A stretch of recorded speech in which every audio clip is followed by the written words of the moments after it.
What's going on? How you doing? So I'm gonna do a video about Danny Ainge stepping down as Boston Celtics president and then turning the keys over to Brad Stevens and white privilege in full effect. And it's funny how the NBA, they don't have any racial codes where they have rules like the NFL does, even though it doesn't really work in other sports. But this is interesting. Danny Ainge steps down, Celtic president, downplays Kyrie Irving talking about racism in Boston, and passes over to an underachieving coach who now will become the team president, who will get to make the choice of who will be the next head coach. Ain't that rich and about white? And I tripped out when I thought about it because, Danny Ainge he didn't want to talk about racism in Boston, and he wanted to act like Kyrie Irving's comments were just kind of like whatever. But then he steps down, and then he puts this guy in position. And that's how white keeps it white in privilege. Brad Stevens has underachieved as the Boston Celtics head coach. Let's just be clear. Yeah, they got to Eastern Conference Championship against Cleveland, and they lost in Game 7. And they lost to the Miami Heat last year in Game 6 Eastern Conference Championship. But what have they gone? They have not gotten any better. They've regressed. And they have not... He hasn't done anything to merit a promotion. But you see how this works?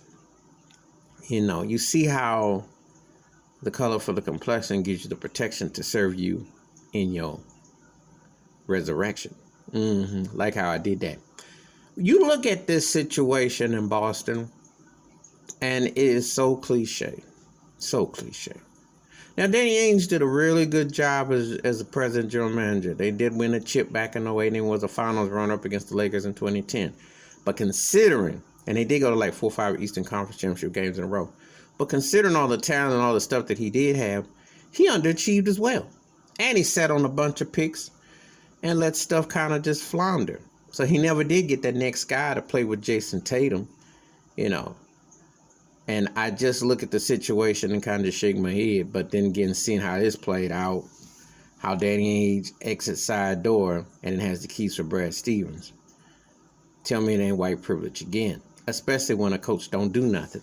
If Danny Ainge had stepped down when Doc Rivers won the chip and had been to 2 finals in 3 years in Boston, and then Doc Rivers had got promoted president, I wouldn't say nothing because he had proven he could win. And he took his team further. Stevens has not done that. He's got a mess on that. They were 500, and I know pandemic and everything else is going on, but every other team had to deal with it too.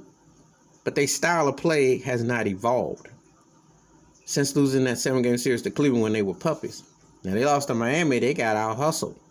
So what excuses keep coming up? I know Brooklyn was a better team this year, but how many excuses are you going to keep, and how long are you going to waste Jason Tatum's skill set? So I'm just looking at this situation like he got hooked up with white boy privilege. Please hit the like and subscribe. I welcome thoughts and comments, and I do respond. Thank you. Wash your hands. Keep your mind clear. Watch out for another. And you see it in any kind of job you can imagine. I'll slide out. I'll let you slide in. As long as we keep the complexion the same. I'm out.